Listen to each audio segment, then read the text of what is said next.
Hello, thank you for coming to this preliminary lecture. My name is Andrea Blatnik, and I am the mother of two little kids, Martin, 4 years old, Rebecca, 2. I'm president of the Association for Creative Education. So, how did we come to spread the knowledge of creative upbringing, and why is Mrs. Milica Novkovic with us today? We've lived in Belgrade for 2 years. Martin was 2 years old.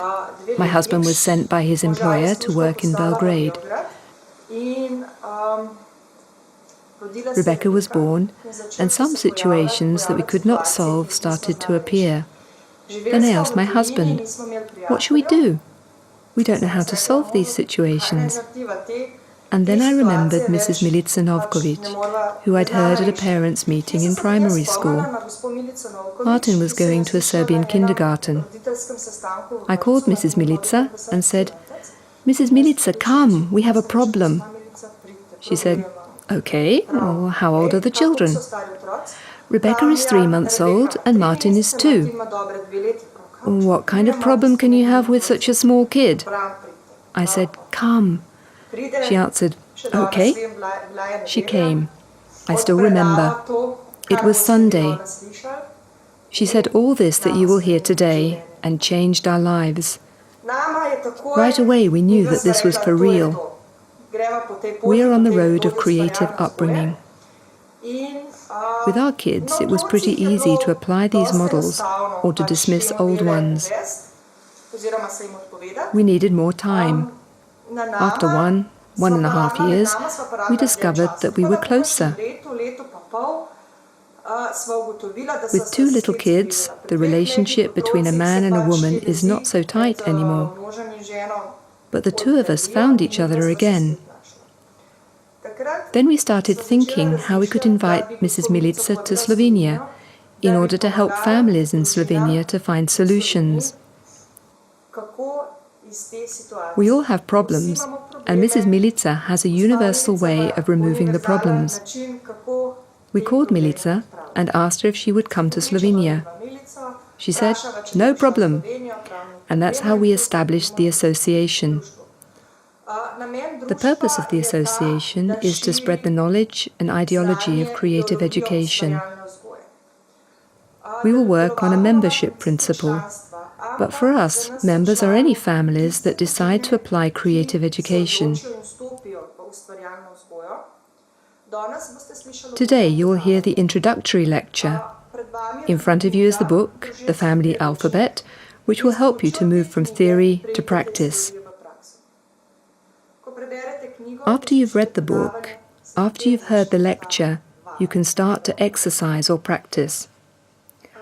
I will read what you will find out today. How to achieve a healthy, composed family and a healthy business environment. How to educate without rewards and punishment. How to bring up offspring who live, work and learn with joy and love. How to decrease the number of divorces and violence between sexes in the family. How to increase the number of healthy marriages and the birth rate. How to establish life based on eternal values. How to create the family as the safest house on the world. When is it recommended to receive and apply the knowledge of creative education? If your child is lazy or disobedient, asks you to buy something for him all the time, is emotionally oversensitive or undersensitive, is victimized by other children, is violent or extremely lonely, spends hours in front of the TV or computer, is not studying and getting good marks, or is learning a lot with poor results. If your child often falls ill, if you are divorced or close to divorce, if your partner is not interested in the children's education, school becomes a problem for both teacher and pupil, if communication at work becomes unbearable. That is all I wanted to tell you. Now I'm going to hand over to Mrs. Milica Novkovic. Hello, I'm Milica Novkovic. Maiden name Vojnovic. I was born in Zemun in 1947 and raised in Vojvodina in Serbia, where I spent my whole childhood. I finished the gymnasium, high school and philological faculty. My maternal grandmother is Slovenian, from Ptuj. The other day I was in Ptuj for the first time, and I'm very happy that Slovenia is the first foreign country I have visited. Maybe this is significant. When I was little, early in my childhood, I noticed that something was wrong with families. Mother and father used to quarrel a lot, sometimes in front of the children, sometimes not. I saw that children were suffering. I was suffering. I had a very strict mother, Slovenian. She was so strict with me, and I thought that I was not a child that she was supposed to beat so much, to ill-treat. She used to say to me, "I'm doing this for your sake." I could not understand that. "Why are you beating me? Why are you angry with me? Why are you punishing me? And so little. I was only 10. I said to myself, when you grow up, you will find some cure for the family, a remedy of love for the family. Then I forgot about that. Life went on. I thought about whether I would be an engineer or a professor. But in the end, I studied literature. I didn't think about this task of mine, to find the remedy of love for the family. When you position something in early childhood, later in life, it happens by itself. What happened? I became a young teacher of literature. As such, I was entering secondary schools and kindergartens in Belgrade. One day, I met a man nobody knew about. He was a teacher and pedagogue. At that time, he had created his own work, New School, and his name was Petar Savić. 1932 was the time when Maria Montessori and Steiner created, and Petar Savić created too. However, before the beginning of the 21st century, it was not the first time either for Montessori, nor for Steiner, nor for Petar Savić. As Andrea said, I recognized that this is it. Since then, I have not stepped away from the initiator of creative education, created in Serbia in 1932. Professor Savić died in 1993, and by then I had already been practicing his theory, the New School, for 25 years as a teacher. My pupils worked with love, comprehended with love, and I didn't ask myself why it was so, why they studied with love. For me, it was enough. Everyone congratulated, "Bravo, excellent!" But no one wanted to organize anything, or to do an experiment. No, it was still not the time for that. I wasn't angry. In 1993, when the professor died, I said, "Enough! I'm leaving this school. I don't want to be a teacher anymore. And I don't want to work like everybody else." I quit teaching and I opened a private kindergarten. In Serbia, this was possible, and it was one of the first private kindergartens. I called it Good Pupil. This is just proof that deep in my soul, I am a teacher pedagogue, and that I could not release myself from the mission of being a teacher so easily. In 1994, the Good Pupil was opened. The kids came. It was the time of the onset of transition in Serbia.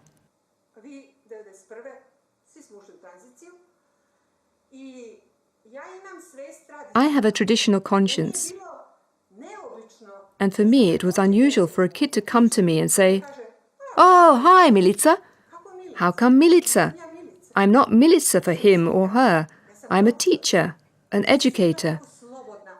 These kids were so free, and this was new to me since I'd been a teacher in a traditional school and a teacher who was working on the model of creative education by Petar Savić.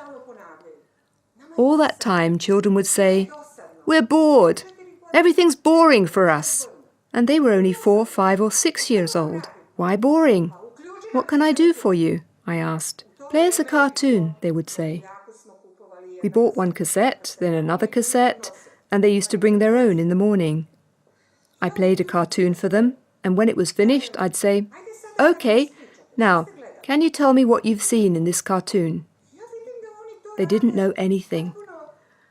I realized they were watching it unconsciously and only wanting more mass in their heads. When I said, "Let's sing something," they said, "Oh, it's so boring." Then they fought with each other. They went out into the yard, and school was in my house, and they destroyed everything. Note that these kids had gardens in their own houses. They did not live in high-rise buildings. And why would they smash anything? And they always did it after watching the cartoons, aggressive ones. And at that time it was Ninja Turtles and others. 2 months later, I realized that I'd not opened the school to create a new creative kindergarten to continue the school of Professor Savic. I saw that the kindergarten was good, just as my school was good. I had a good curriculum. I was teaching literature. They were studying in class. My pupils were like students. The other professors were ambitious too. I saw that these kids in kindergarten had a program, but they did not want to sing, to learn, to comprehend what was predicted. The only things they wanted were cartoons. When I invited mums to the school, I would tell them, "Please come to the school so that we can meet, so that you can see how I am working with your children." Mothers would say, "Please, we're so tired of the kids. We need to go for a walk." I saw that something was wrong. "Why tired? She only has one kid. Tired? What are you tired of? Where is love for the kid?" No, they kept saying, "We're tired, we need to go." Then I knew why I'd opened the school. I did not open it to create a new creative kindergarten. I opened it because I wanted to make a new program for the family. I realized that all the problems that children were bringing to the school were family problems. From which family? From the modern family. Well, I must say that 2 to 3 years later, I closed the school. Then I made a decision, although I did not know how. I'm a teacher and I like to talk. I don't know how to write. I was not meant to write. However, there was no choice. I had to sit down and write. In 1999, when Serbia was bombed, I was living in a suburban area of Belgrade, close to Straževica, where the greatest number of bombs fell. Airplanes were flying above, and I sat and wrote. I wrote every night. When the bombing was over, the first book was finished. The first book that Andrea and the association translated into Slovenian. It was the Family Alphabet 1999. It was not easy. I had to transfer all my experience from school, without punishment or reward, to transfer the entity to the family.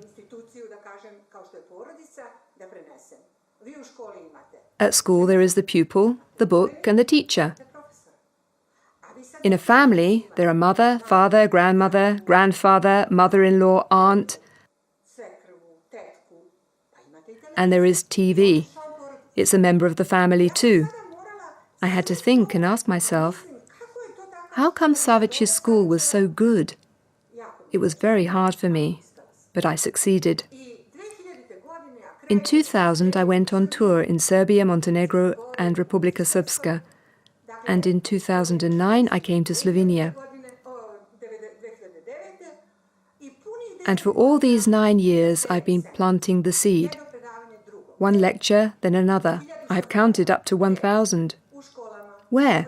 In schools, in kindergartens, hospitals, banks, prisons, in correctional facilities.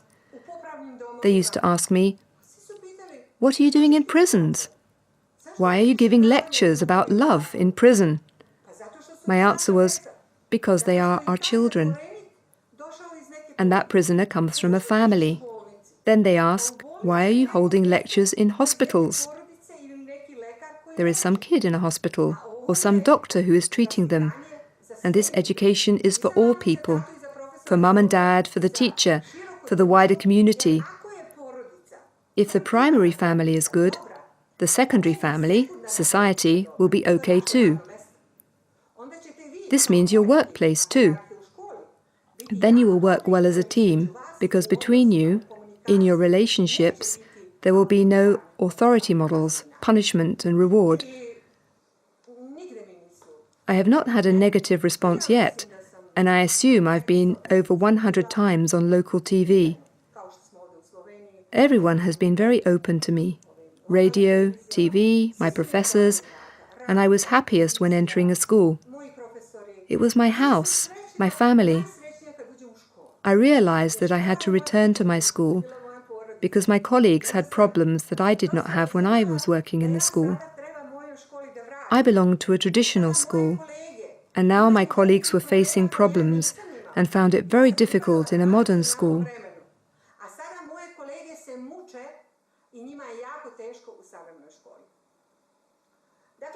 This introduction followed my work from one city to another, from place to place, and then, amongst other things,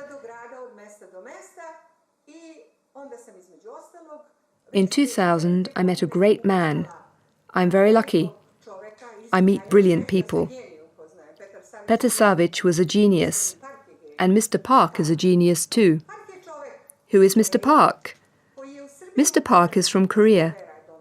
He treats hands and feet, suyoko. Mrs. Vera introduced us. The following 5 years, until 2005, I intensely studied that science. And I asked myself why I was doing this, spending so much money on it. I didn't want to treat people with this knowledge. I'm treating people through education. So today, creative education is a kind of treatment for people. Through punishment and reward, children actually become ill emotionally. Now I'm working on you, not disturbing your children so that they become ill, but putting things in order. Meanwhile, when I started to write another book, and when young parents were telling me, in the first book you made a point regarding creative education, but what shall we do? What about parents who have already made mistakes with their children? Our big kids don't want to learn. They have bad marks. They're attacking their teachers. They are aggressive towards us.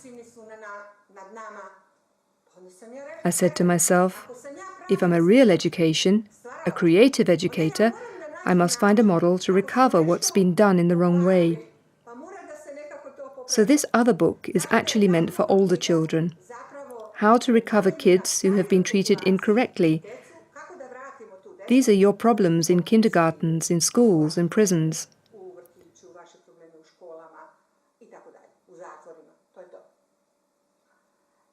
Then I realize why I only speak about 5 authoritarian educational models. Just to make it clear, when I say authority, the very first notion of the modern man is a stick. No. Authority is everything from the outside. You see, when a baby is born, he or she is perfect. Inside, babies have the seed of love, the protective emotion, the seed of emotional intelligence. All this has to be developed, the seed of goodness, the seed of joy. They have software written inside their DNA. What can they achieve? Does one have the potential to be a Nikola Tesla in the future? This is all inside of us. It's written. Why then do we have to do training from the outside? Then I realized that I had scientifically to improve my creative educational method. Mr. Park kept saying in every lecture, this is a circle. This has been known since before Christ.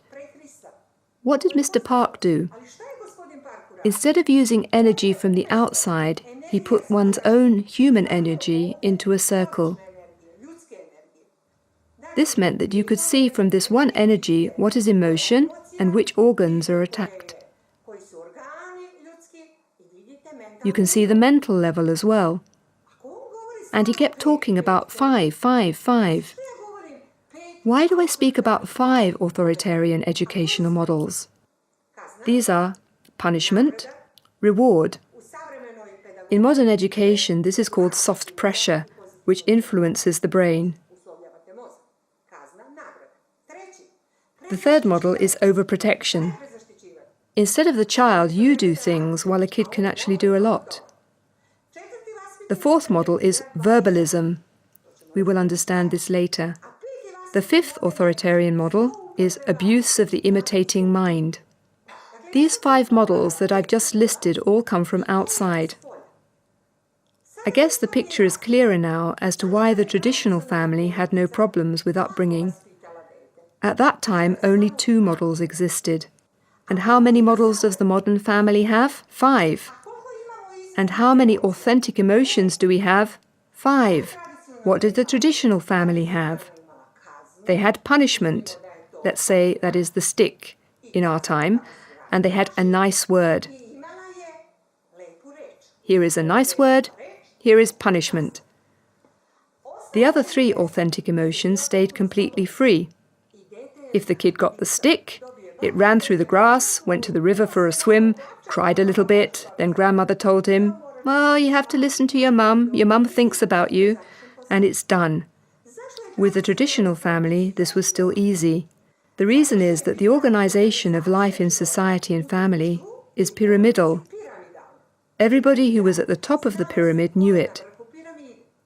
In the traditional family, father was on top of the pyramid, mother was under, etc. The oldest child was controlling younger children. And there was one more advantage. There were rules.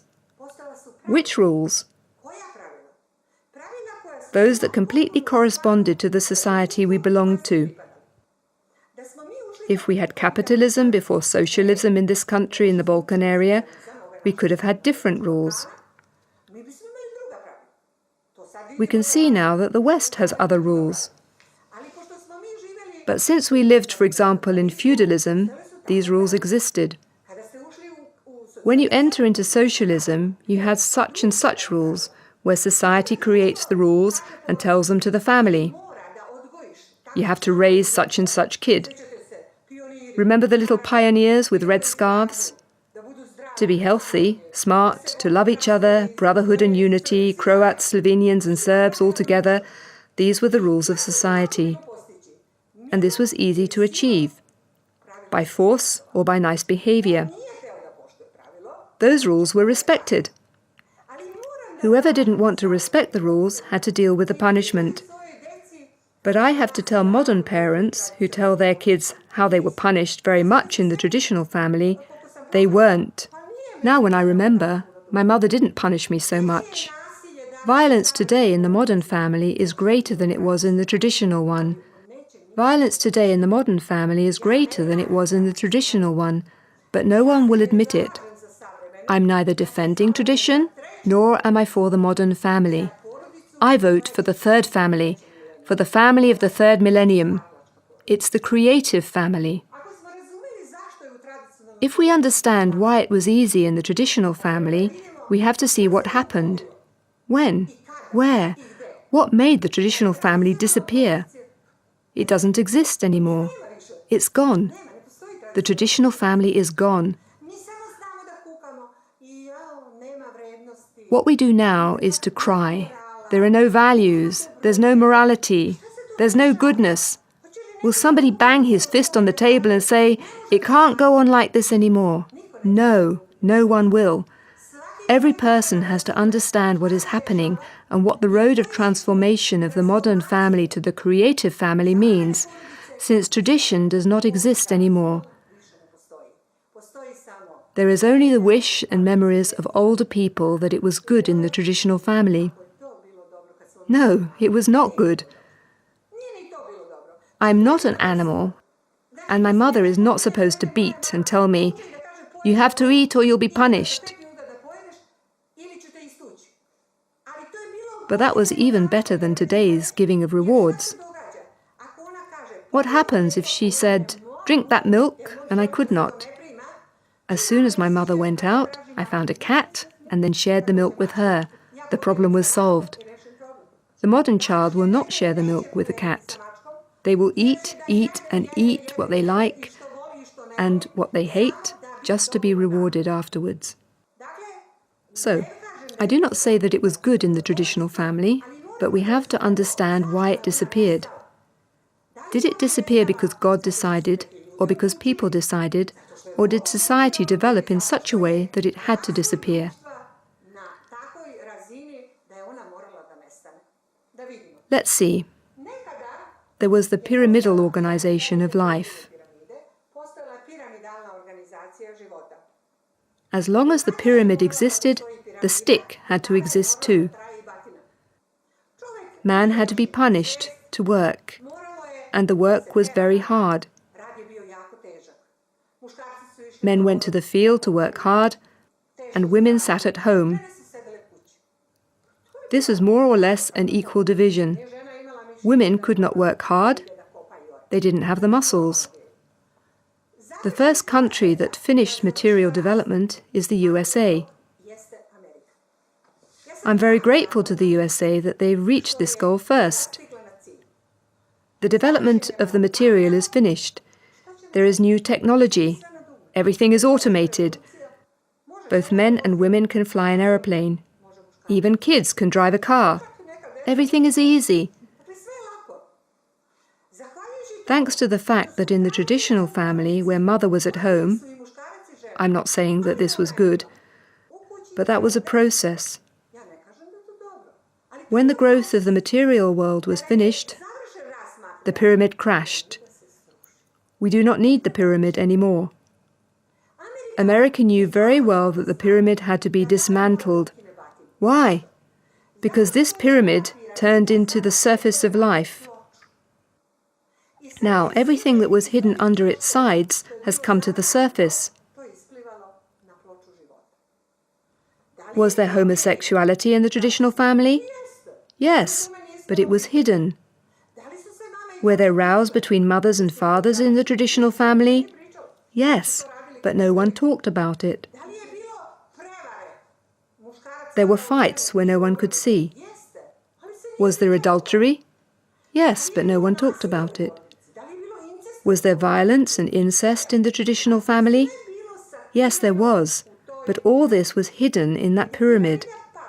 When the pyramid collapsed, all sorts of evil came to the surface of life. Were there handicapped children? Yes. But what would parents do with them? They hid them. They thought, my child is mentally ill. Oh, it's a shame, I have to hide it. Society did not accept it. My child is gay. People knew that something like that existed, but it was hidden. When the pyramid collapsed, the American man knew that chaos, violence, and fights would start.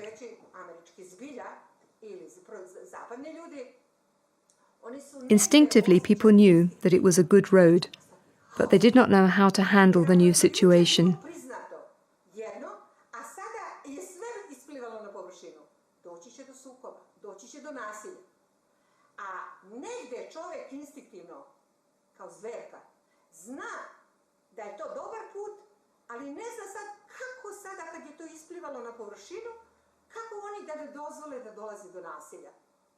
This is the reason why they produced new rules. Rights for women, rights for children, rights for men, and a new word appeared, tolerance. Oh, people are tolerant. Gay parades, and that's great. But nothing good has happened. Instead of achieving the goal of the third millennium, where everything is easy and push button, the technological revolution,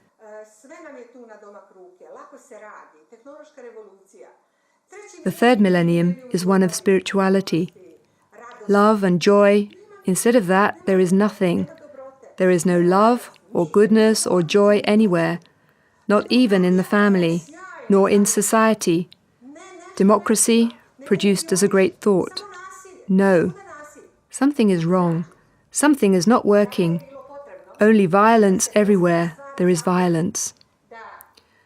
Now, tolerance was supposed to stop the violence, but it was not stopped. Violence grows bigger every day.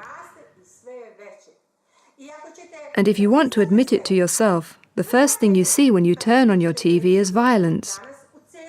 Why so much violence everywhere? What makes people fight all the time? Why is there so much illness? Everyone talks about violence, but no one says, let us treat the violence. How shall we treat the violence? For example, today in Belgrade there's a football game. They copy the English model. Everyone who causes trouble at a football game goes into prison. Punishment. Everyone who sells alcohol within 100 meters of the Partizan Stadium will pay a fine of 50,000 dinars. They think they've solved the problem. But that's not the solution. Someone will go 200 meters from the stadium and be aggressive again, and will buy alcohol. The problem is not solved. Let's go and solve the problem in schools. Let's install cameras, and there will be no violence in school. Individuals will not be aggressive in school, afraid that father will have to pay the penalty, but they will go out, and they'll fight outside school. Why are things like that? Because no one wants to talk about the cause of violence. Why can't we achieve love and goodness? What are the causes? The causes are 5 authoritative educational models, and I will list them again. The stick, physical punishment, is forbidden. Then the teacher asks, what is there instead of it? The answer is reward and soft pressure. I thought that soft pressure meant that you spank him a little. No, it's forbidden. Now I've heard that Article 9 of Slovenian law says it's forbidden to punish children. The child will be able to call social services and complain that mum is punishing him. If asked how mum is punishing him, they will say, she's pushing me too. Children think that they can do everything. Now let's see the game. First, parents do tender violence over their children, and then kids return with real violence towards parents or with some illness.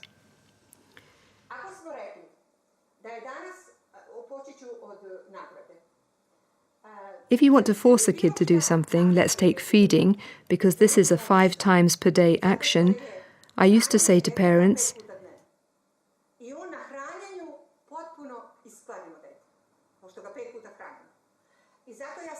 if you manage to feed the child without reward and punishment, you are on the road to creating a good person out of him.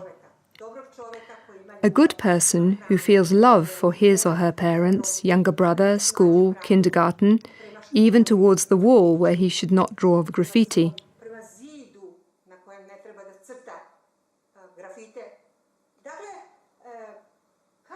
Today, punishment and reward of the child are used for everything. If you eat this, you will get that. What happened between the work and the child? Now the food is work. This is work.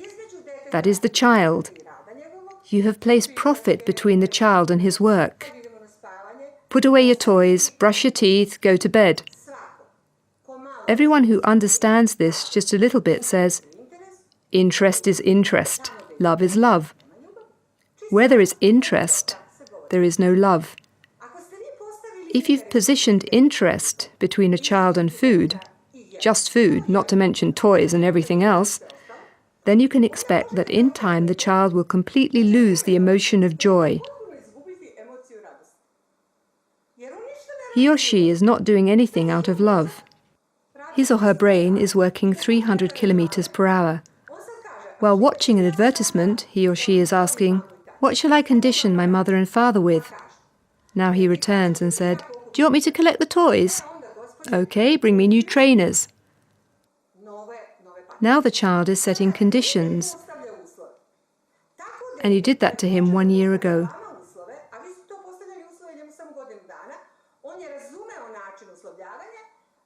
We can say that such a child, from an authentic wish and joy, we cannot live if we do not have wishes and joy,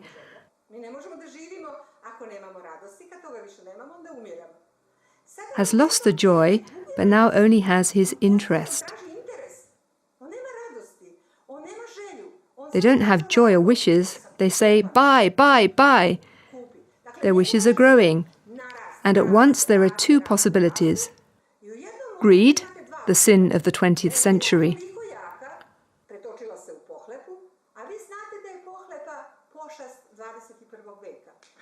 Why are we facing economic crisis now? There are no problems, there's enough money, but greedy people collect it all for themselves. Enormously big money, and ordinary people are on the breadline. A greedy man in a family brings that same greed into society.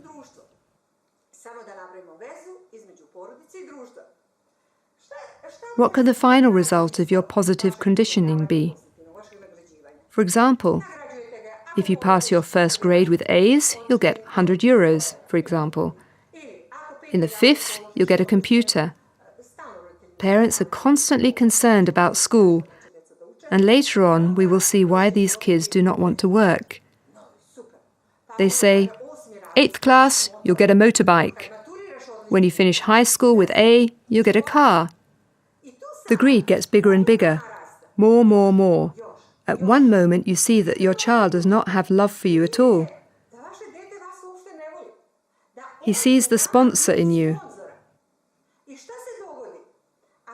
The greed is bigger and bigger, and the first time you say, I don't have the money, I can't give you any more, the kid knows exactly how much money you have in your pocket. When you are penniless, they quickly abandon you.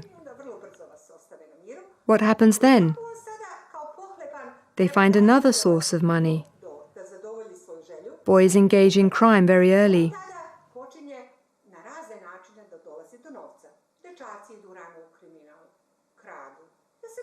I had one such case. A girl in the 8th grade had a very good mobile phone.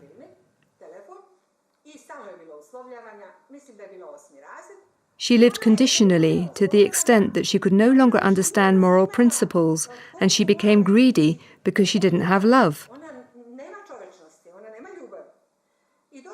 Her mother, a nurse, and grandmother called me saying, this girl is lying, and not only that, she's stealing. I asked, well, how is she stealing? Well, we were at our cousin's and there was a mobile worth €400. When we came home, the cousin asked about her mobile. She had taken it. They came to my place. Everyone was worried.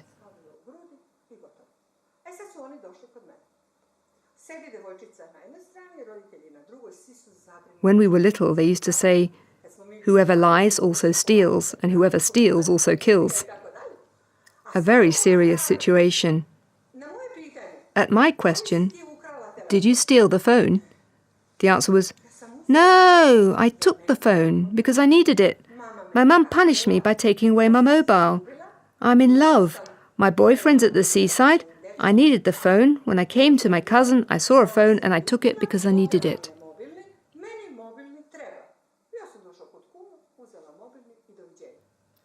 Do you understand how dangerous a greedy man is? He does not have a conscience. Where are the borders? What is mine? What is yours?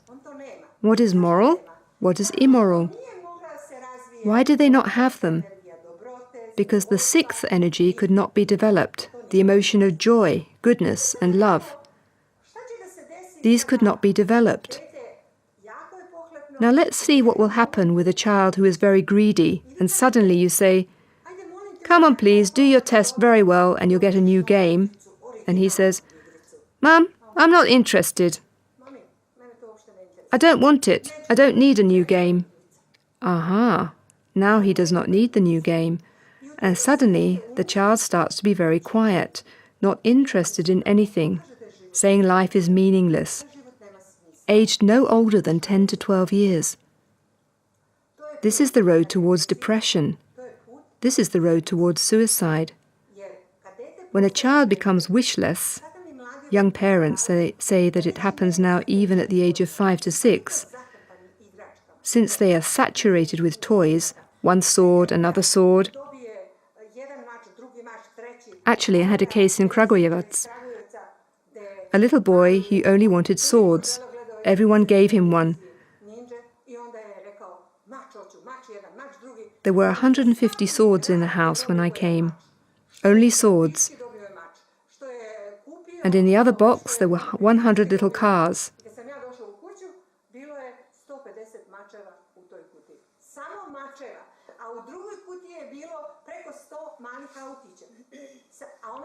As to what he ate, chocolates, fat food, that's a different story.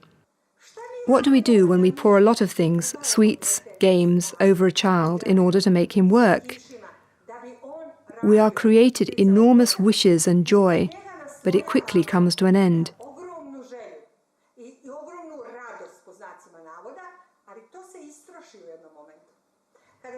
If you remember, in the traditional family, when did our mother give us a new dress, new shoes, new skirt, big bows?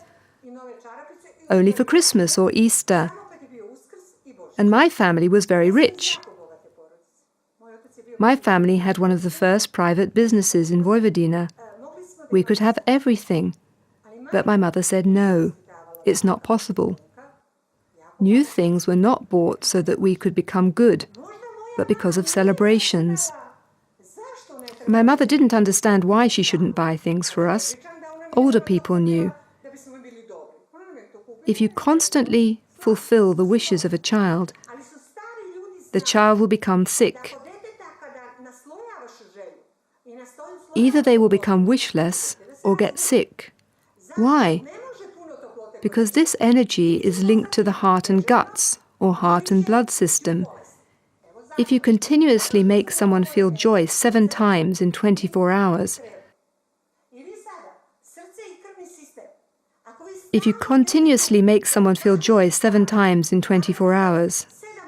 sometimes 10 or 20 times you buy a shirt, then you buy a sword, Kinder chocolate surprise, you're raising this energy 20 times per day.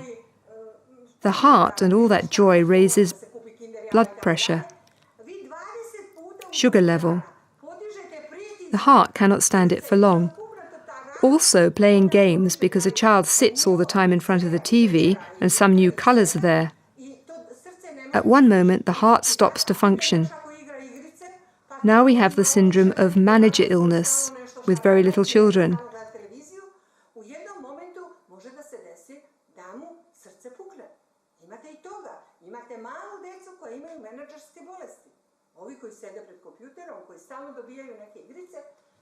Why did I spend so much time speaking about reward?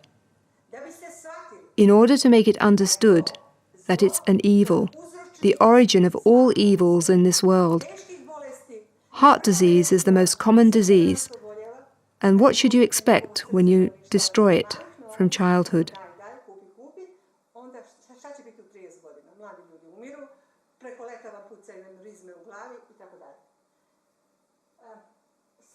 The next question parents ask the psychologist is, how can I push him to work when he says, I won't tidy up the toys, won't learn, when he says that I don't want to collect up the toys? This is simple.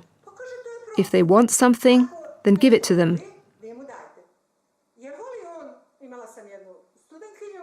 I had a student who beat her father because he did not want to give her 200 euros more for pocket money.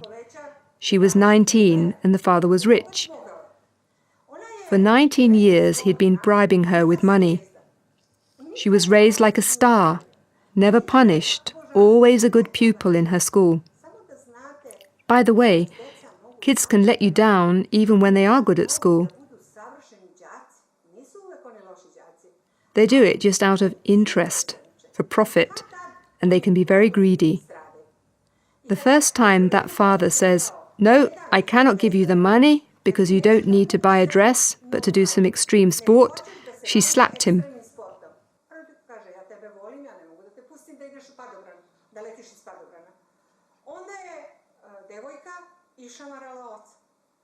I asked him why he was silent. He said, I was in shock. I thought I had the best child in the world.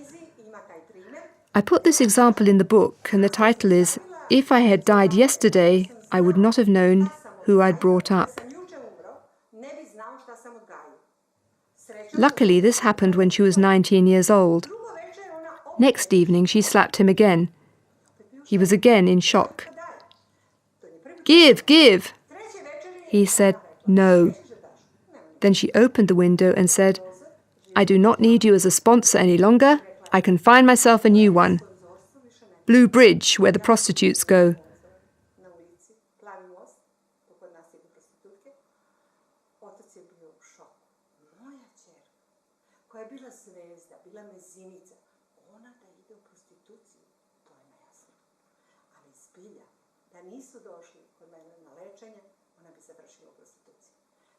Then they came to me. He asked, "What was my mistake?" I said, "Well, your mistake is because all the time you've been giving her something to make her do something. For every good mark up to 4th grade, she got 10 euros. Between 5th and 8th grade, she got 50 euros. When she became a student, for a good mark, she would get 100 euros. She was actually greedy, and she realized that her parent was a sponsor. Tragic. To say it again, if there's an interest between work and love, it means greed. Now the picture is clear. You can see that there is no love, that young people are love-lacking, and this is because of positive preconditioning in their lives. They went to see a psychiatrist to ask what to do. He said it was simple. Give her what she wants. And what's the punishment? When she is okay, she likes to drive a new car, so the punishment is to give her an old car instead. These people were shocked. And they are normal, modest people. Then Mother said, "Sir, we've been doing this for 19 years. Through TV and other media, positive preconditioning enters every family and society." Then Mother said, "I really don't know what will happen if she starts to beat us up again." The doctor said, "If this doesn't work, come again. I'll give you some medicaments for sedation." However, that's not a solution either. Soft punishment and rewarding is not good. From anger to fury, there's a long way. You see these substructures. On anger, there's another anger. From the source of anger as a protective emotion to the furious moment when it...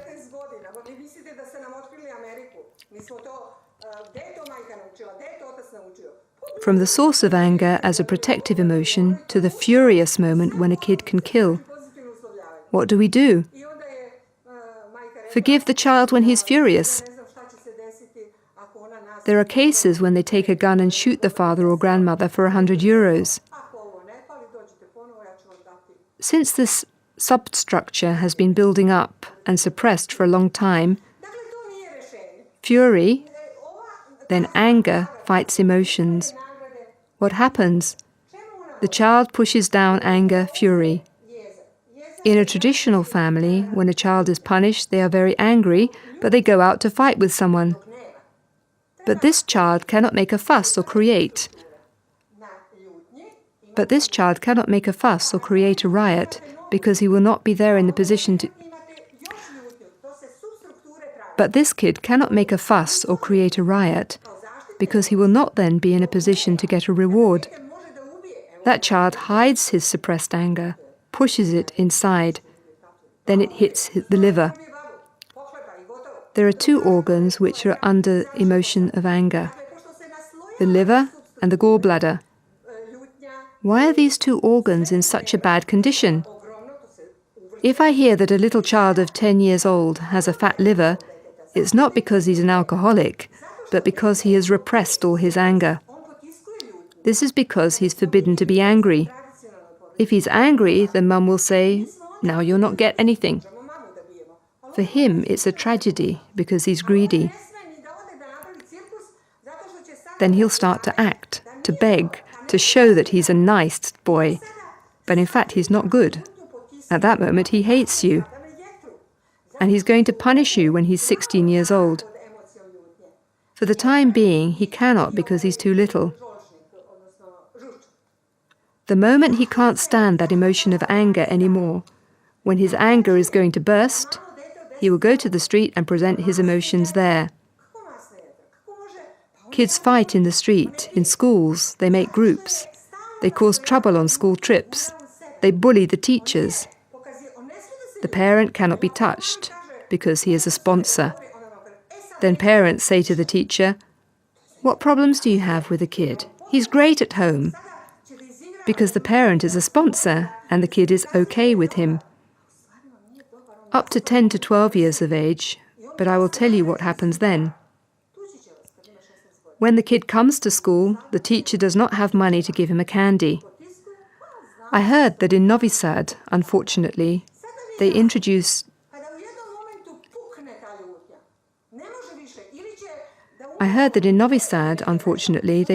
preconditioning like, whoever sleeps fast will get a candy bar. It's a catastrophe. It means that my natural need to sleep has to be done in order to get the chocolate. The problem starts there. And when they get up, they give him candies. Or when teachers ask, "What's this animal?" and a child says it correctly, "Bravo, here's a candy." The other kid says it wrong, so he can't get a candy. What will happen to that child later when he graduates if he gets one candy for a word? It's not clear to me why no one can understand this to figure it out. It often happens that families come to my place for therapy who have already been to the psychiatrist before. The famous psychiatrist, Vladimir Jerotic, wrote the introduction for my first book. He is a great authority in this area of psychiatry, and wherever he speaks, he tells people to read my book. He is 80 years old and he's a psychiatrist. Parents who hear what I'm telling them do not say after the lecture, "It's not important." You feel that my story is your story. Here we can say that modern education is finished. That is what we can read in the books, soft pressure and positive preconditioning. But things are not so simple. The rest of the three authoritative models are hidden. No one is talking about them. About these two, everyone says, "It's super, the modern educative system." In a moment, the kid is educated. No one wants to speak about overprotection, verbalism, and about abuse of the imitating mind.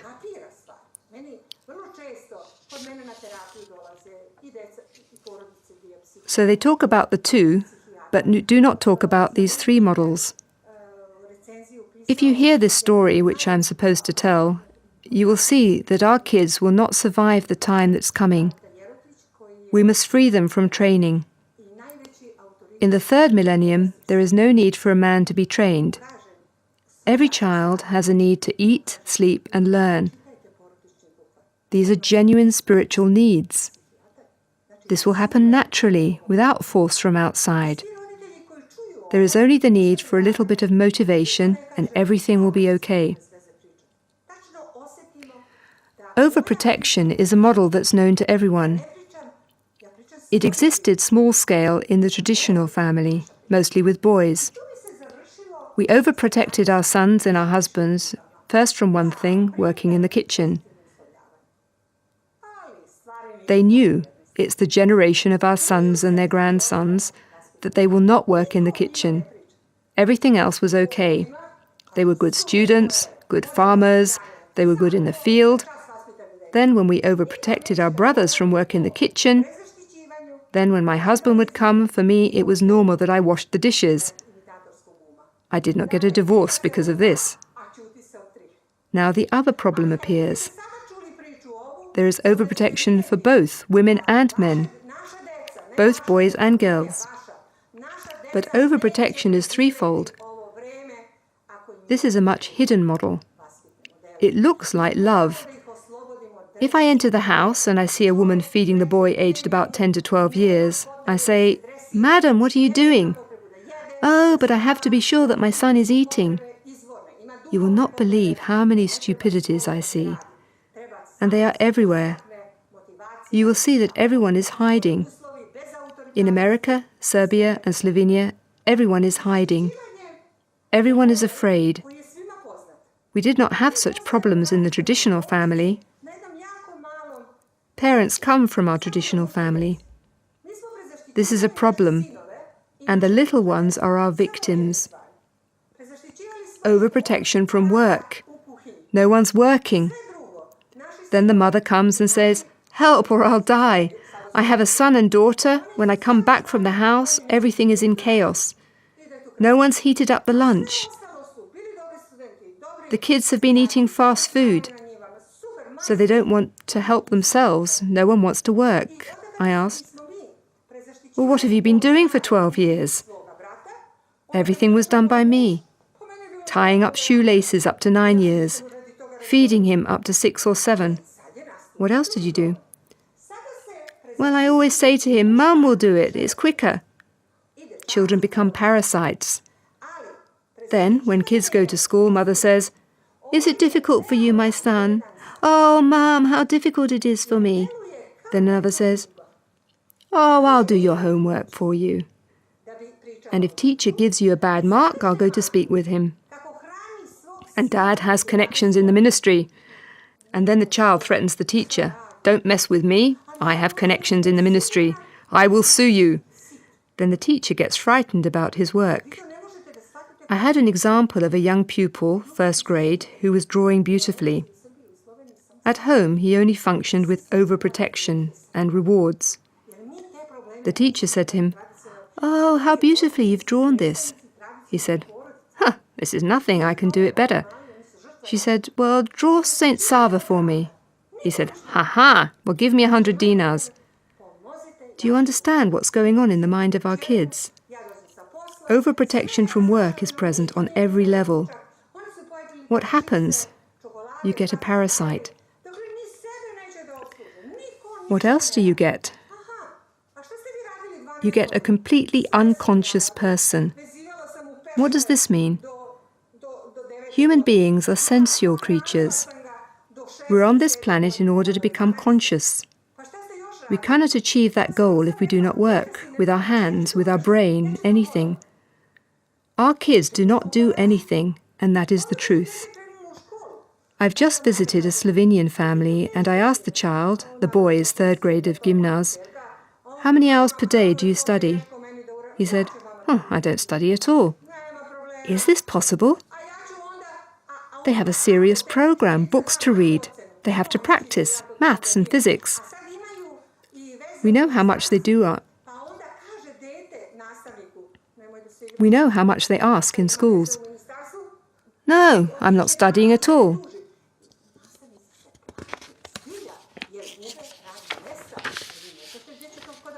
"Well, how are you achieving the marks?" Well, that's my problem.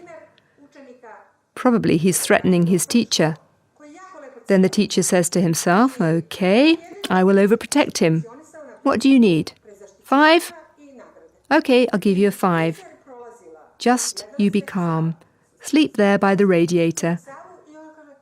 Now teachers are in a position to make compromises and to protect children from work. I had enormous demands during my work in traditional school. You know, we had a lot of things to comprehend and learn in traditional school. I do not know how I would act now in modern schools. Probably children would be aggressive towards me. It's better that I've retired. Today, children don't want to do anything. They don't want to learn. We have a big problem. We are overprotecting our kids from order. How are we overprotecting them from order? The kids are entering kindergarten saying, "Hi, Milica." I'm not Milica to you. I'm 60 years old. It isn't normal. They say, "Shut up," to their teachers. To their teacher. And to Mum they say, "You're stupid." To grandfather they say, When are you going to die so we can take your house? So they can do everything. They can jump around the street.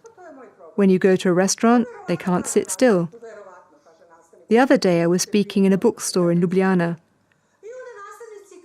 You know what one grandmother said when she heard the story?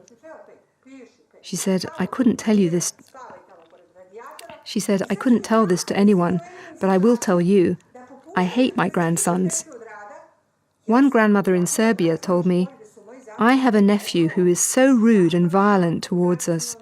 I cannot sit peacefully for 5 minutes and drink coffee with my sister. He pushes me, returning with violence.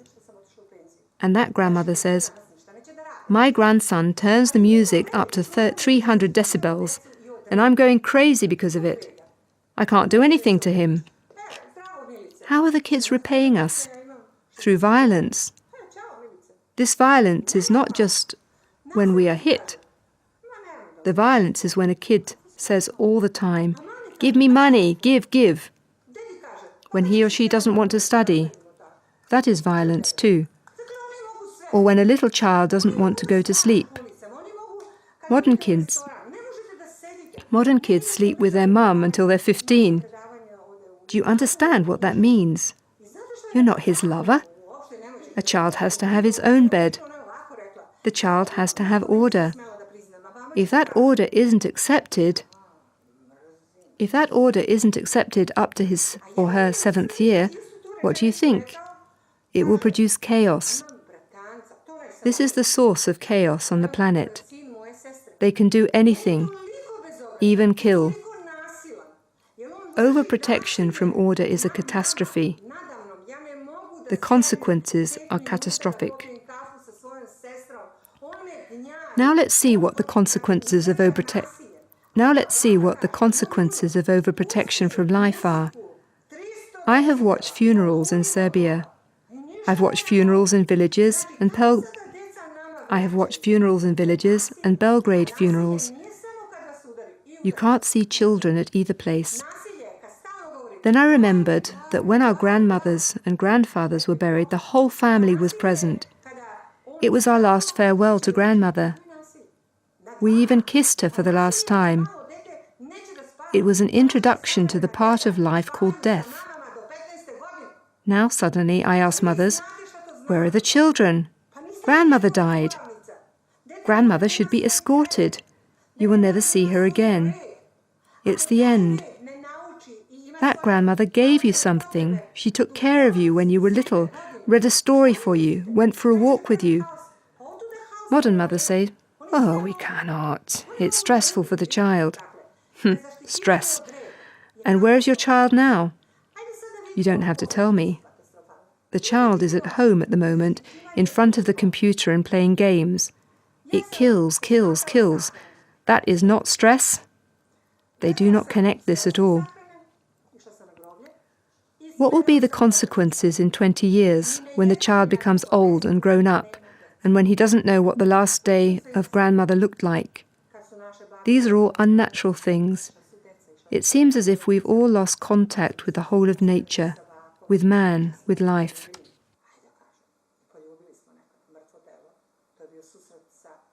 So, with overprotection, we have a consequence.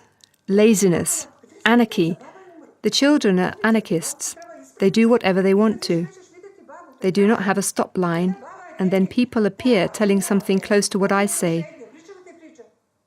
The child has to have boundaries. Yes, but how are you positioning the boundaries? There is a chocolate or there's not a chocolate. So the punishment and reward principle, this is not the way. It is a temporary solution. After a while, the kid will say, I'm not interested in your boundaries or in your chocolates or a mobile. I'll get it my way. So there's a difference between all the books written worldwide regarding the education of children and the system produced in Serbia in 1932 through my school and my family alphabet. Now you understand. Boundaries have to be positioned.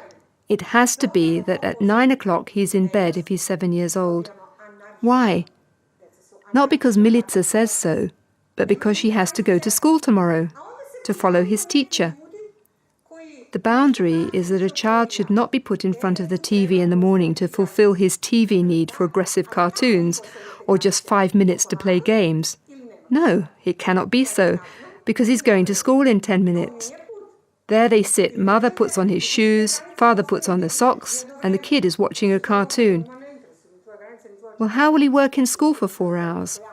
It's not possible. If you've made a schedule and the kid turns on the TV, no, it cannot be so. The end of the story. But because you don't give him punishments and rewards, the kid feels that this is good. But because you don't give him punishment and reward, the kid feels that this is for his good, and he listens to what you say. This is why a lot of them are getting mixed up and believe that creative education is great liberty in anarchy. No. Creative education gives freedom in such a way that first it creates emotional harmony, and then emotions of love and goodness become controllers. Then there is not a need to say to a child, "When you go tonight, don't take any dope." No, the kid will not take dope, because his authentic being is love and goodness, and he doesn't need dope. The kids don't take dope in order to be someone ahead of the others. These are false stories. The kid has a need to drink and forget his problems. There's great pressure, and that is the way pressure has been emptied, through violence. Violence over him, which leads to sickness, alienation, mental illness. When you see that a child is aggressive, suppressed aggression, when you see that a child is greedy, when you see that a child is unconscious or lazy, a parasite, then you get frightened. Modern mothers say, "What have I done?" There are two ways. One is that she solves the problem by herself. She doesn't call her husband, and you will see why she doesn't call her husband. She says nicely, "Son, let's talk in a peaceful way." That is verbalism. She is still using the previous models. Today, all mothers, or mostly mothers, are doing verbalism. "Son, it's not nice that you're lazy. You're 12 years old." And who was overprotecting him from work? This very same mother. Even now, she's overprotecting him. It's not nice that you're greedy. I bought you a toy yesterday, or a new sweater." The kid does not understand. He does not know this language. But since the child is 7 years old, he's not broken completely. He says to Mum, "Oh, tomorrow I'll be good. I'll be peaceful. I'll listen. I'll study." And Mum is happy because of the promises. Then he says, "Mum, can I just watch a little bit of TV?" Of course, Mum is happy, and the TV and computer are in the room. The kid spends 2 to 3 hours on the computer. Then at midnight, porno movies come. Everything is there. Mum is happy because he'll be good tomorrow. He will not be good tomorrow. Tomorrow, when he goes to kindergarten, he will be sleepy. The level of hormones is raised thanks to the pornographic movies.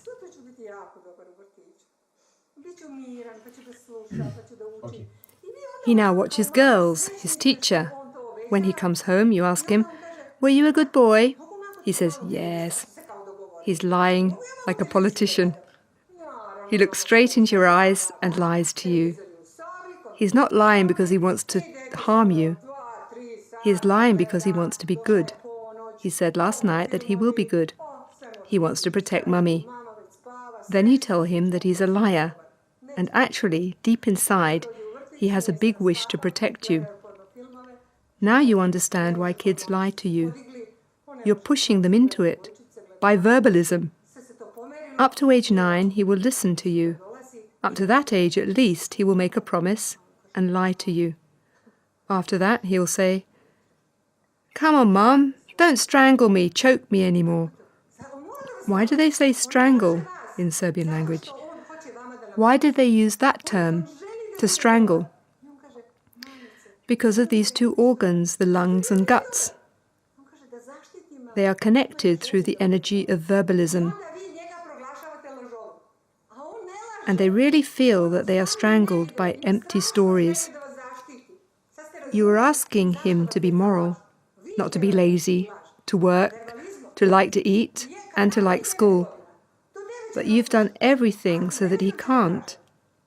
So verbalism, which is today the most common and appreciated way of education, for me is the most immoral form of education. Because you're asking the kid to be moral in an amoral, authoritative condition. Now, please think about what I've said. Verbalism is present at all levels. Why do people today get ill mostly in their lungs? Because at this level it's the energy of sadness and the energy of will. On a mental level there is a will, and on an emotional level,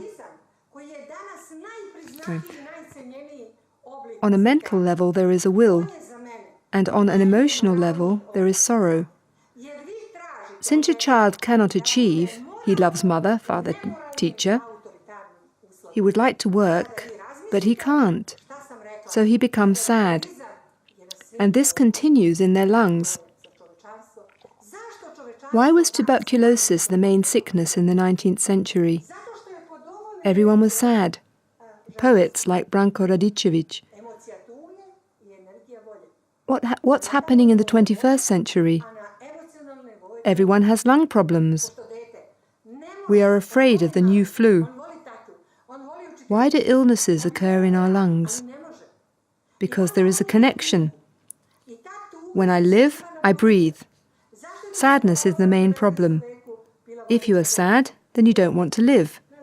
You don't have courage to kill yourself immediately. You say, I'll first get ill, then we'll see. So think for a while. Soft force, overprotection and rewarding, verbalism. There are enough models for us to say that kids have lost the feeling for what is good and what is not. To give an example, when you put kids with these 4 models in front of the cartoon called Noddy, Mum says, "Oh, thank God, it's not aggressive. Little Noddy is good. He is doing something all the time, etc." But mother doesn't see that when her son stands up after watching Noddy, he doesn't do something nice like Noddy. Why? Because with that child, the feeling for good and bad is already lost. He can't recognize it. When we were little, and when they used to read us the story of Little Red Riding Hood, all kids, because inside there's a natural feeling for what is bad and what is good, were on the side of Little Red Riding Hood. Now, when you go to a theatre where you can see that piece, everyone's on the side of the wolf. The same thing in spiritual growth will attract similar. If the kids are aggressive, they'll be on the side of the wolf. If the kids are lazy, they will watch the 2 little devils in Noddy. Noddy is good and nice, and 2 little bad guys do bad things. They are lazy and they cheat all the time. Kids will identify themselves with the 2 bad guys, not with Noddy. So, that's the problem. The problem is not solved if you make a good show for the kids. When we were little, we watched Branko Kocic. When we were little, we watched Branko Kockica, Toboggan for Kids. Today, TV says, "We have money. Let us make a show for the kids." But the kid says, "Cartoon? Not interested. Eurovision songs? Not interested. What interests me? Sex." They are not kids anymore. Branko doesn't interest them anymore. They are old people today. They have all the mortal sins: anger, greed, unconsciousness and envy. Then the 5th model finishes them completely. That is like the cream on the cake. The 5th model is abuse of the imitating mind. Mrs. Montessori stated in her book, which is well known at all universities, like Steiner as well, that the human mind is open. Like the Pope used to talk about open society. What does this mean? Open mind. How does God or nature create that? Up to the age of 7, the mind is open. By imitating, it can learn everything. Languages, for example. By imitating. When we used to imitate our parents, even socialist TV that we had, usually with mother and father, we started to watch the show and learn the songs. Mother would prepare the lunch, and we listened to the songs of Dragan Lakovic. Then we went to school and sang those songs again with our teacher. Everything was the same, and when you imitated them, bad or good. If father was an alcoholic, you imitated him. But children were not confused. Modern kids are put in front of the TV very early.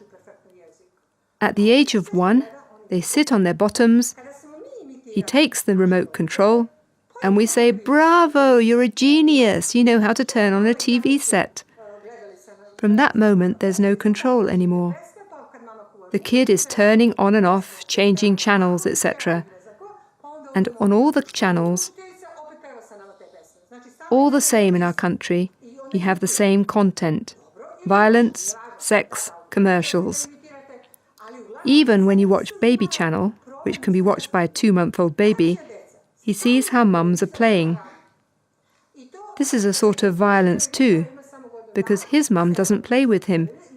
His mother is ironing things, and he watches how some other mum is playing with her kids. This is violence, because instead of you doing it, the TV is doing it for you.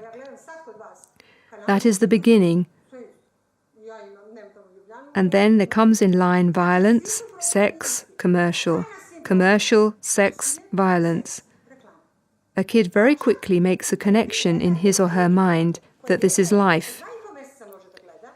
In a store, he knows exactly where the chocolates are, and then it starts. "Buy me this, buy me that." "Will you be peaceful when we go to the shopping centre?"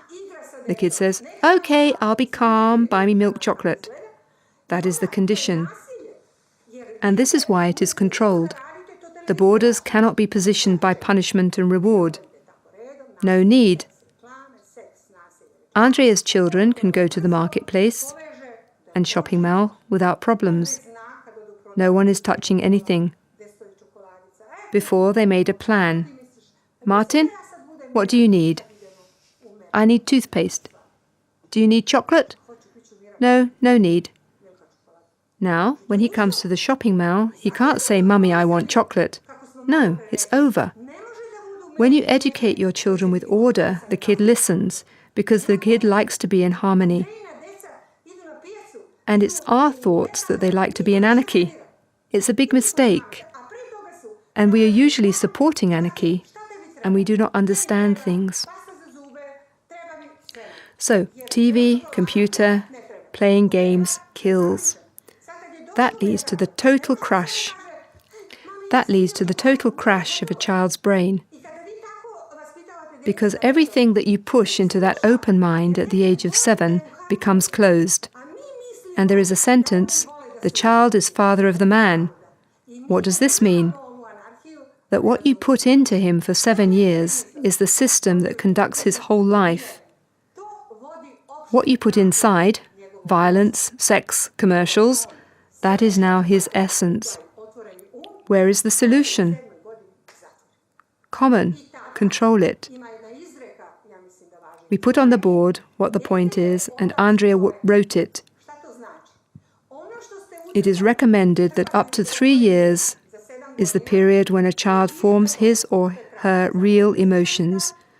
Children do not have virtual emotions. That means that if the child suffers, it suffers because mum is ill, and not because some character from cartoons did not save the world. It's very important to prevent the child from virtual emotions. Women have written out of experience that children should be protected from virtual reality. And And everything that I've said to you today, no one has commented on these models that I've given, but they all said, "It's not possible. Up to the 3rd year. We in control. It is easier for me to put the child in front of a cartoon. I have to rest. I can't. I'm tired." Yes, you are tired. What from? From these models. You cannot be tired from children if they are without these models, and if they are good, and if they are in love. Then you can say, "Son, be calm, Mama's drinking coffee," and the child will listen. Children like to be in harmony. Everything has become so not normal that we ask ourselves, what is happening to us? It's like a virus. I gave a lecture in a kindergarten in Niš, and a little boy, 5 years old, was sitting on Mother's lap. When I'd finished, and if I talk in kindergartens, I insist that parents come together with kids. And you should have brought kids too, because kids are suffering. They are masters today. They don't want to listen to you. The only moment when they will listen is when they hear my story. I told you a few moments ago that I was with one Slovenian family, and after 2 hours, their boy, third grade of gymnase, said, "Milica, you're right.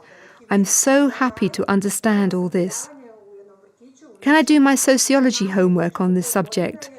Can I send this to my friend, some sociological research?" I was so happy. And Mother asked me to come to that family because her kid didn't want to learn anything. Then he asked me to send him a book in the Serbian language.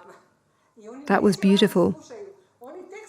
Suddenly, you understand, that change of consciousness started after 2 hours of talking. That is the reason why kids have to be there. That little boy in kindergarten sits so calmly when I'm talking to the kids. That little boy in kindergarten sits so calmly when I'm talking. The kids are so calm. I used to say, "Bring the baby too." Then everyone is calm, and children understand me better than adults because they aren't suffering. You are worried and concerned, but you really aren't suffering inside. What happens? That little boy said, "Now I understand why this life is a crazy house." 5 years. Mother was crying. Another kid, at another lecture, said, "And I told her, you threw me into the wolf's den." "Which wolf's den?" I asked him. "Kindergarten," was the answer.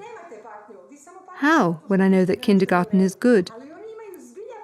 Then I started to think about the subject called socialization. I must explain this to you. Socialization and 2 or 3 more things, and why kids do not want to learn. These 4 sicknesses you saw, how heart and lungs are spent. Let us see what socialization is. When we have a rational family, the family had rules that came out from the rules of society. Society said, this is a must. But the practice in kindergarten is wider socialization. The kid comprehends how to function inside his or her peer group, to see how she or he will act towards the teacher or educator. That is socialization, to follow some rules. For us, this was normal. Almost all kids were socialized. Suddenly, a young mother isn't working anymore. Do you know how many of them are in Serbia now? There are no jobs in Serbia. And in your place you have reasons. No one is working, meaning that a lot of people do not have a job. Mum says, "My child goes to preschool." "How come, lady?" Now the mayor says it's not possible to send a kid to kindergarten if mother is not working. Then I ask, "Well, why do you send your child to kindergarten? You're not working. A little child of 2 years or 1 year or even 6 months. Then she says, "Well, my child has to be socialized." I go to Ćuprija, Niš, Montenegro. All mothers are saying the same sentence. Then I started to think, what does socialization mean at the moment? And mothers do not work.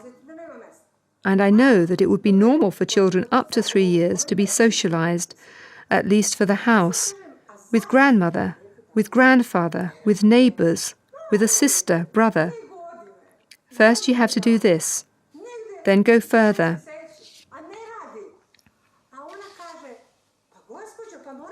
Now, I'm not now talking just about working mums in order to explain how they incorrectly comprehend the term socialization. They send the kid to kindergarten to socialize him. I have to explain what is really happening in the mind of that mother. Since she is a traditional mother who sees that nothing is good, the child is aggressive, breaking things. If the child goes to the park, it fights with other kids, takes their toys away, is lazy and does nothing, doesn't want to listen. Then mother says, something's not okay. Why? We're making mistakes somewhere. Let me send him to primary, to kindergarten, so that they can put him in order there. Aha! And then the kid goes to kindergarten. There are educational teachers there who are traditional, like mothers. They are good, and mothers are good.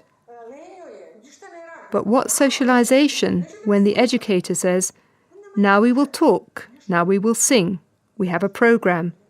Kids are just watching. They come from home, computer, sex, violence and commercials. For them, everything is boring. But they have to listen. And then, when they have free space, children are friends. And then they are actively doing socialization between them, because they have one very similar educator. The TV, computer, playing games. Mother is no longer an educator.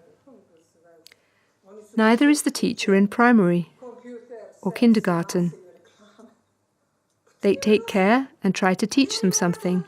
Our kids and all the kids of the world are educated by a virtual governess. This is their educator. And now when they gather together, one says, oh, did you see Batman yesterday? Yeah, I did, super, I'll conquer the world. And girls say, oh, did you see that Spanish show on TV? Did you see how beautiful that actress is? She did not talk about that with Mum. And a boy says, oh, did you see how that guy attacks with his sword? Or, did you kill on Counter-Strike yesterday? Yeah, I did, okay.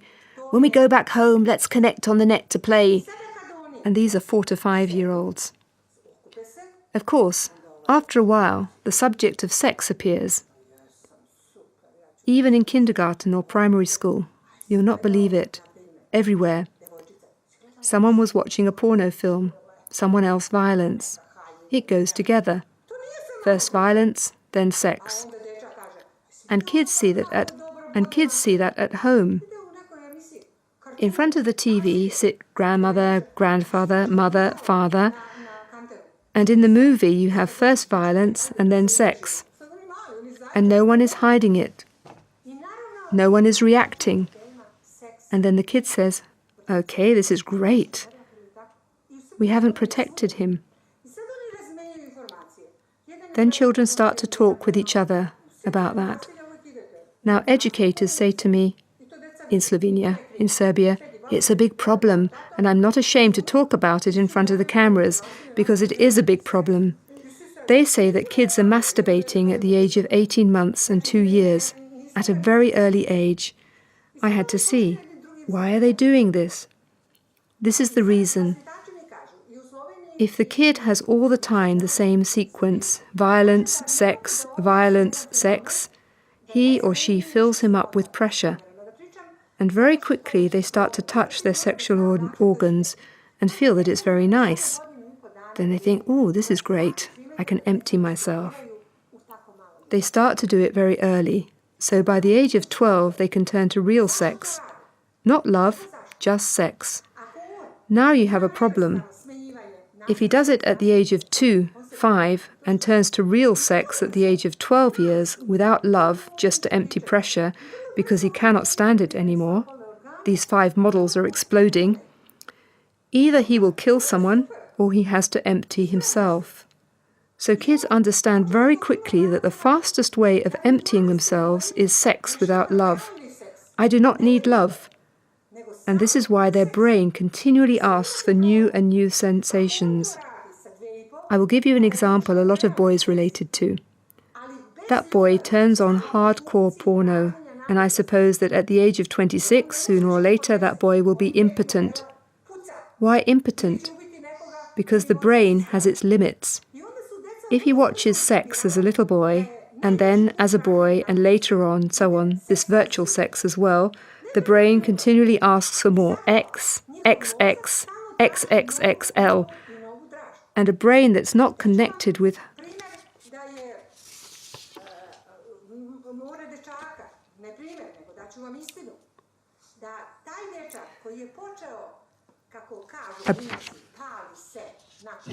a brain that's not connected with hurt has its limits.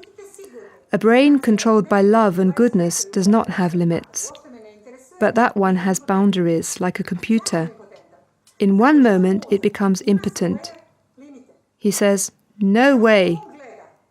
If you bring me the most beautiful girl, I won't react." The brain doesn't react, and naturally impotence follows. Now I will tell you about a kid who has been socialized, and you will understand what socialization is by bringing from its governess, a virtual one, the TV, new ideas. He asks, "Mother doesn't let you watch TV." Well then you wait until she falls asleep. Then you can watch. They learn, kids, everything from each other. And you ask yourself, how come he knows everything?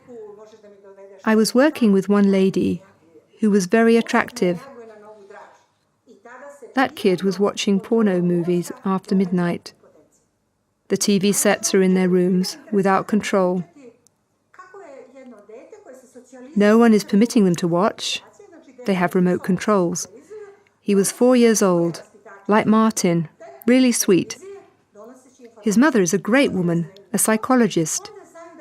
He heard from a friend in kindergarten, and when mother fell asleep, he was watching TV. And his hormones started to change. This is a little kid. This is violence. And you see little girls, they're so thin and they're models, little women. Or you see a 7-year-old child like a grandfather. We don't have kids anymore. We have a big Eurovision song competition and a little Eurovision song competition.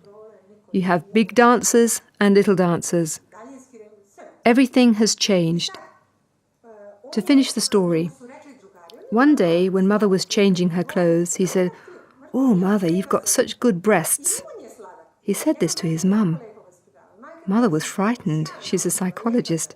4 years. Only after they came to me did we solve the problem. We explained to the kid that mother has a big problem defending herself from him. He was acting towards his mother like a man. Luckily, we removed the source of such behavior. And if you remove the source, there'll be no consequences. You cannot dismiss consequences if you're not fighting against the sources.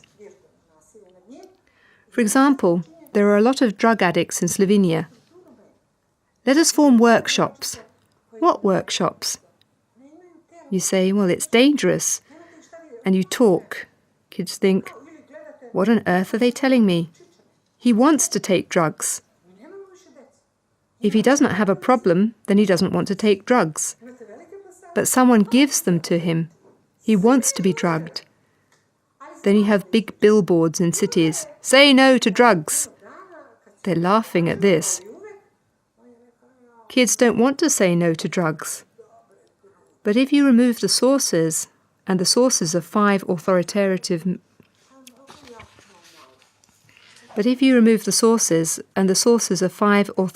models, which are creating pressure, and one road for releasing pressure is 6, the other is drugs, alcohol, etc. You will not solve the problem of alcoholism in the world if you're fighting against alcoholism. but you should see why a person needs to get drunk on Saturday and Sunday. It's too much tension. There is tension in the family, at work, and at weekends. He relieves himself. That's not a solution. First, let us try to lower the tension in the family. I don't know how much more time I have to tell you, but you have to know what the third millennium is. The third millennium is that this pyramid crashes down. Evil is bigger now. There is more evil than goodness. When we enter into creative education, one family will take good, then another, then the third, from the surface of life. Kids will not play with guns, but will go to the library. We have beautiful films. We have a lot of beauty. They will take beauty. Where does this lead us? This leads us to the parallel pyramid.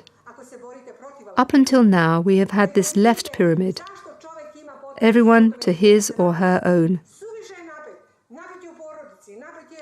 One goes there, one goes here, and nowhere to meet with each other. The left side is man's energy, and the right is women's energy. We never meet with each other. We quarrel. When you enter creative education, where emotion starts to run, then you get emotional intelligence. What happens? This left part and that on the right meet with each other here. Now we are harmonized. We grow in good and bad as much as we want to. I was astonished when I entered St. Sava's church in Vračar. I must enter a church in Slovenia too.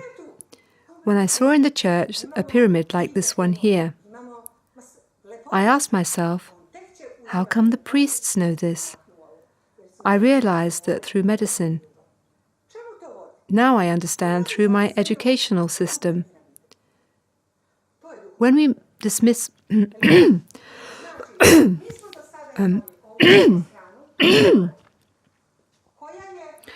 when we dismiss those models, then the right and left side will harmonize and meet with each other. In me there are two parts, man and woman. First harmony will appear in me, then in my partner, who also has man and woman parts inside of him. He'll get into harmony. If there is no preconditioning between man and woman, we call it soft pressure or violence. If our relationships are without violence, then they will be harmonized. And if they are without violence, then we have good social intelligence. So no one from outside should tell me, man should not beat woman, because he will not hear them. If life is without violence, then there is love. That is the solution. Now I'm about to finish the story by telling what the problem is today between men and women. Today, a big war is going on between men and women.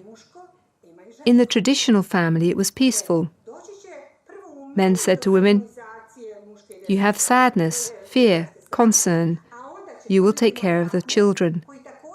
Man has strength, testosterone. So, man has strength, testosterone. You will go to work hard in the field. It was not so easy. And women could finish a job, and man was in the position to take care of the children for a while. But it was separated. You here, I there. And we managed ourselves somehow. It was not easy at all. Then all barriers collapsed. The material pyramid disappeared, and suddenly a war between women and men got into power. Women said, "Okay, is it only you who wants to drive an aeroplane? I can do it too." Of course, when everything is automatic, he can drive as well as she can. And why then do we have a war when we have made an aeroplane which can be driven by both sides?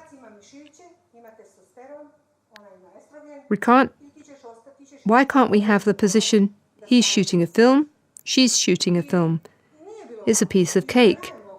Finish faculty, and she will shoot as well as he does. Today, everything is easy. But why then do you have a war between man and women? Why then do you have a war between man and woman? Because a woman is supported on the social level. All the time you can hear how a woman has rights. And where is man in this?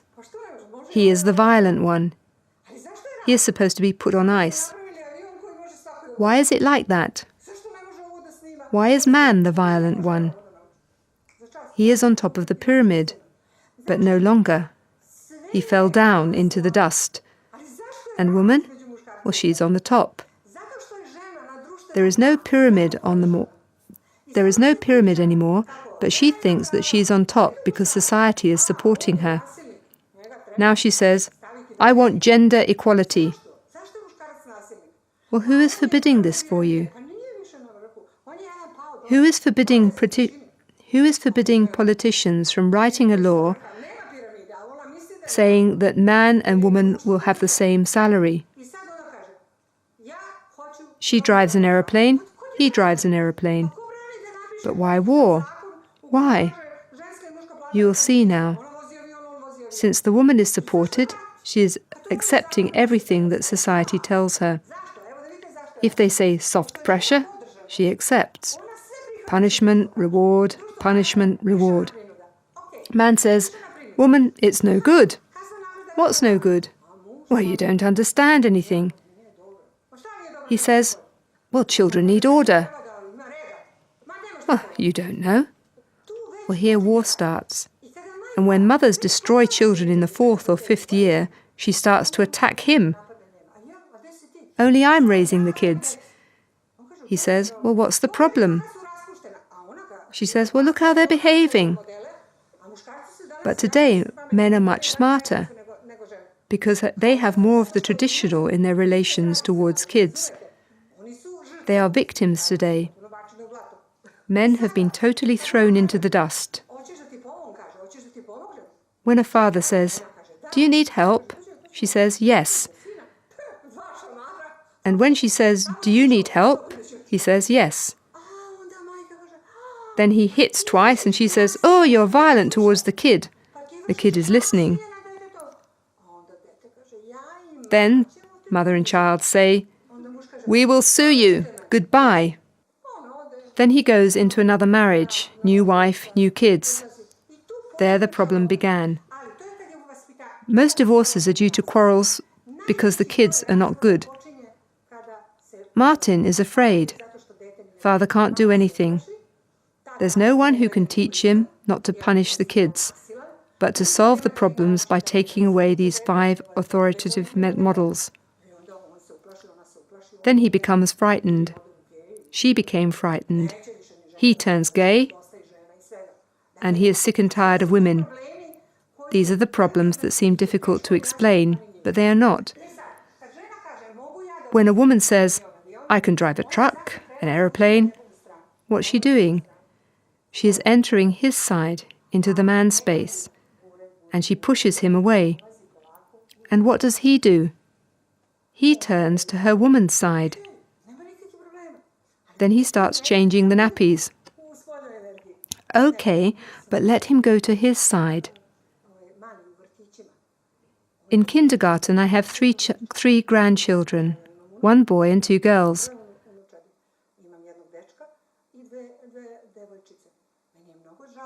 I feel sorry for the boy.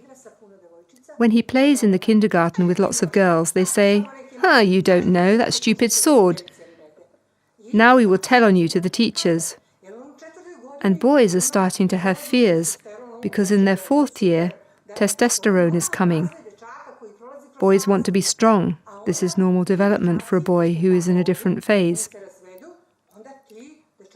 These boys then live surrounded with mothers, their fathers have gone, who talk badly about men, and he becomes frightened. He constantly hears how men are not okay. And this is a boy. He becomes frightened and it's not his energy. He has energy, man and woman, but his man part goes deep inside. And you can have muscular women who are biting husbands. The men are in the back, and they are calm.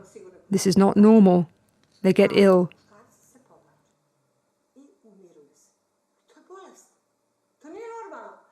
And how is it supposed to be? Here is a mother. Andrea is here with us now. Today she's on the man's side. She came here to listen to the lectures, and her husband is taking care of the children. He's on the women's side. They were preparing a cake. He went with them to the marketplace. He goes with them to the swimming pool. Then mother will come home. Super. Their marriage is much better now. Now, when she comes home, he will go for a walk for 1 hour. Or he will go swimming, and there's no need for mother to be jealous. So when you dismiss those models between man and woman, you have love and goodness.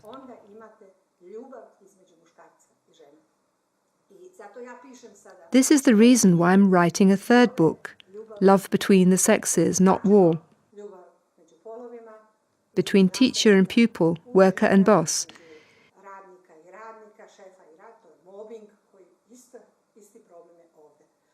If you dismiss those 5 models, there will be no mobbing.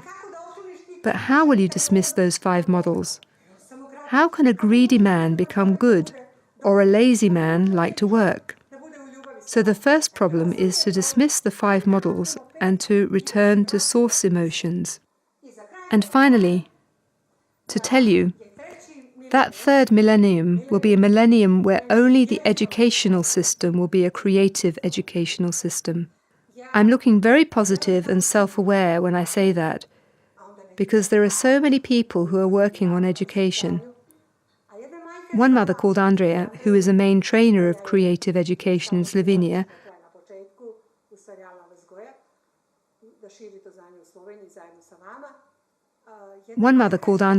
and asked, "Andrea, is it really working?" Yes, you just have to know where to start. You will come with your family. Now you are alone, but next time you will come with your kids, your wife, your grandmother, and then you will listen to the lecture together.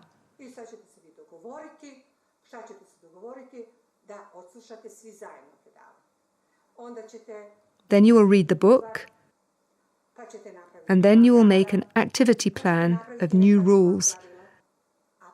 And the first rule that you tell to your kids is, there will be no more violence anymore. Neither can you be violent towards me, nor can I be violent towards you. It's going to be difficult with little kids, because when you've been destroying a little kid at such an early age, it's quite difficult to tell him that now you will go to bed at 9 o'clock. He will be against it.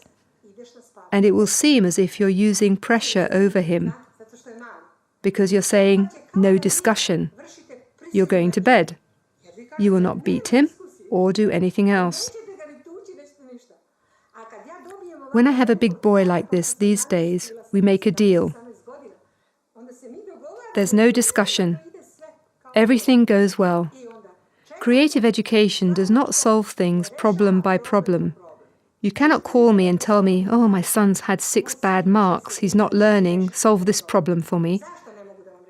Why can't I solve this problem for you?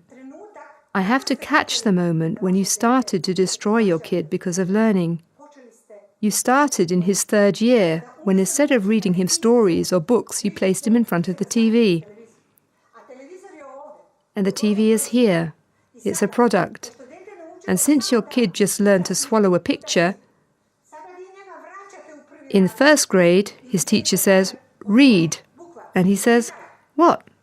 I don't see it." He cannot turn the words into pictures. He's only used to pictures, the finished product.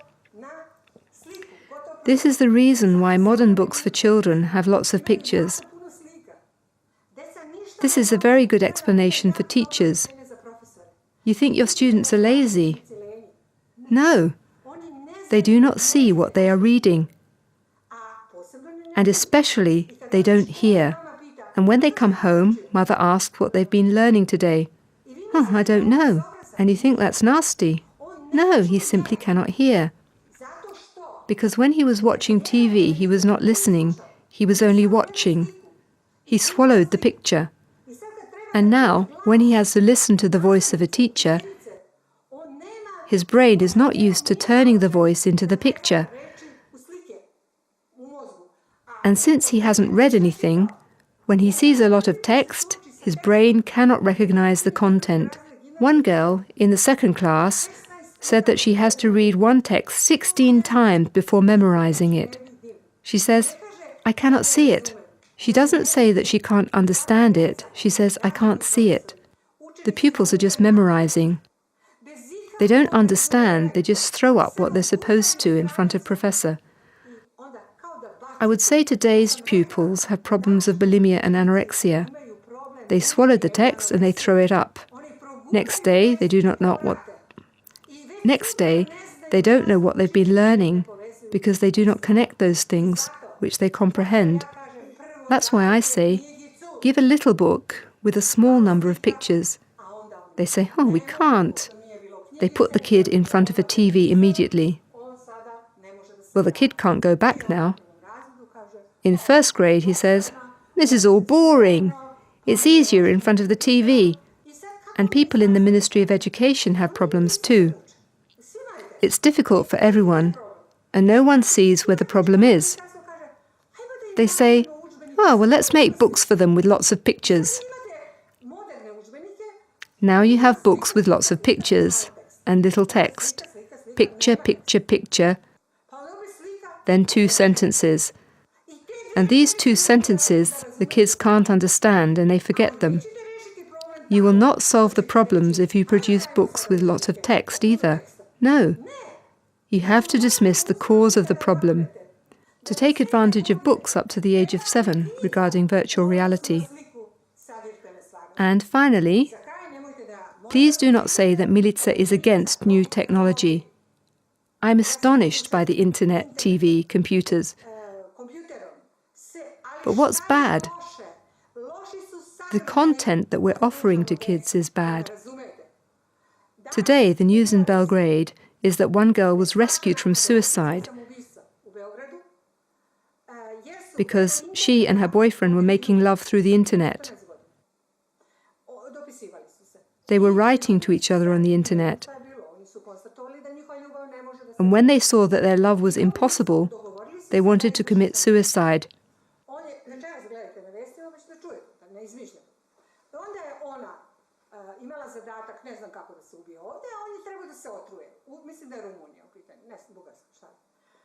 He drank poison first, but it was not enough. They rescued him.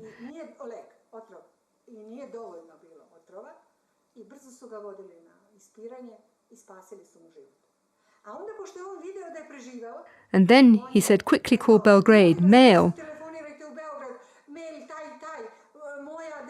My girlfriend, quickly.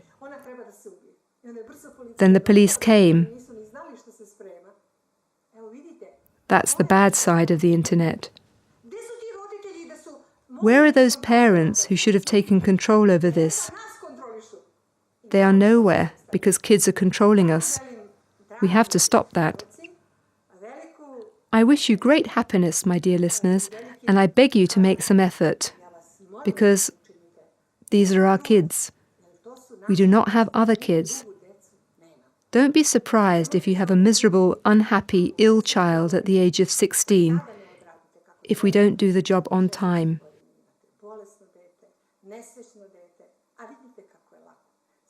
The other name for creative education is education without pain.